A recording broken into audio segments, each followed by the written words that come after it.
करीब 5 साल पहले वे सुशांत सिंह राजपूत और दिशा सालियान का मामला एक बार फिर से चर्चाओं में है। दिशा सालियान के मामले में तो महाराष्ट्र की सरकार तक एक्टिव है और यहां तक कि दिशा सालियान के पिता ने दोबारा जांच करने की मांग की है, इसे लेकर याचिका कोर्ट में दी है। तो वहीं दूसरी तरफ सुशांत सिंह राजपूत केस में करीब 5 साल बाद ही सीबीआई ने अपनी रिपोर्ट कोर्ट में दी है। लेकिन बड़ी बात यह है कि सीबीआई ने अपनी रिपोर्ट में पूरे केस को बंद करने की बात कह दी है। जी हाँ, सीबीआई ने कहा है कि केस को बंद कर दिया जाए और रिया चक्रवर्ती इस पूरे मामले में क्लीन चिट उन्हें दे दी है। उनको पूरी तरह से बेकसूर बताया गया, लेकिन यही क्लीन चिट, यही बेकसूरी सिर्फ एक रात की चांदनी साबित हो सकती है, क्योंकि दिशा केस की तरह सुशांत केस भी दोबारा खुलने की तैयारी है। जी हाँ, ऐसा हो सकता है और दोबारा से अगर ऐसा खुलता है तो फिर रिया चक्रवर्ती के लिए मुश्किलें बढ़ जाएंगी। महाराष्ट्र सरकार यहाँ पर बड़ा कदम उठा सकती है, बड़ा फैसला ले सकती है। अब बताते हैं आपको डिटेल में कि मामले में क्या होने जा रहा है, क्या हो सकता है। असल में सीबीआई की क्लोजर रिपोर्ट में ये बताया गया है कि सुशांत सिंह राजपूत को किसी ने नहीं उकसाया। सुशांत ने जो भी फैसला लिया खुद अपनी मर्जी से लिया और रिया चक्रवर्ती को इसमें पूरी तरह से क्लीन चिट दे दी गई। लेकिन अब ये क्लोजर रिपोर्ट सीबीआई ने मुंबई की एक स्पेशल कोर्ट में दी है। अब कोर्ट को तय करना है कि इस क्लोजर रिपोर्ट को माने या ना माने, और अगर क्लोजर रिपोर्ट को मान लिया जाता है तो फिर यहीं पर केस बंद हो जाएगा। लेकिन उसके बाद भी एक नई शर्त बचेगी। लेकिन अगर कोर्ट ने क्लोजर रिपोर्ट को नहीं माना तो वहीं पर सीबीआई को आदेश दिया जाएगा कि ये क्लोजर रिपोर्ट ठीक नहीं है, आप दोबारा से जांच करिए, दोबारा तथ्य लाइए, दोबारा से सबूत जुटाइए और दोबारा इस मामले की जांच कीजिए। ये आदेश हो सकता है कोर्ट का, अगर कोर्ट ने नहीं मानी क्लोजर रिपोर्ट तो।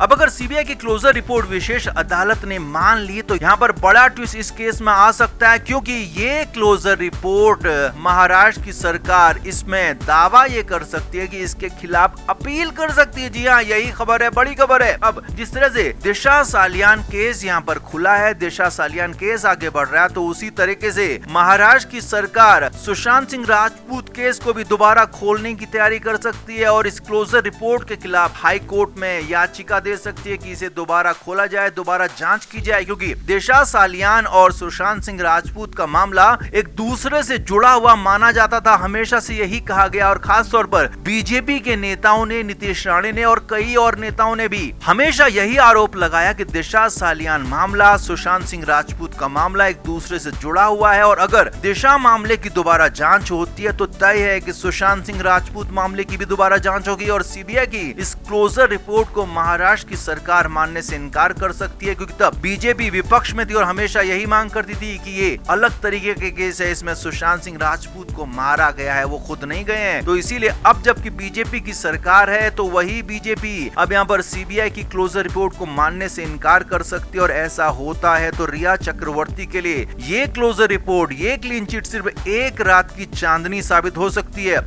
और एक रात की चांदनी के बाद दोबारा से रिया चक्रवर्ती को चार्जेस झेलने पड़ सकते हैं, उन पर चार्जेस फ्रेम हो सकते हैं, दोबारा जांच हुई तो मुश्किलें बढ़ सकती हैं। इसीलिए कहा जा रहा है कि सीबीआई की क्लोजर रिपोर्ट पर सवाल खड़े हो रहे हैं और ऐसे में दिशा की तरह सुशांत केस दोबारा खुल गया तो रिया चक्रवर्ती दोबारा फंसेगी, क्योंकि महाराष्ट्र सरकार इसमें बड़ा फैसला ले सकती है। दिशा मामले की तरह इसे भी खोलने का फैसला हो सकता है। तो आप क्या मानते हैं, क्या सुशांत सिंह राजपूत ने जो किया खुद किया या फिर किसी ने उकसाया? और रिया चक्रवर्ती की भूमिका में जैसे कि अब सीबीआई ने क्लोजर रिपोर्ट दे दी है, तो आपका क्या मानना? आप भी कमेंट बॉक्स में अपनी राय जरूर दें, वीडियो को शेयर भी करें।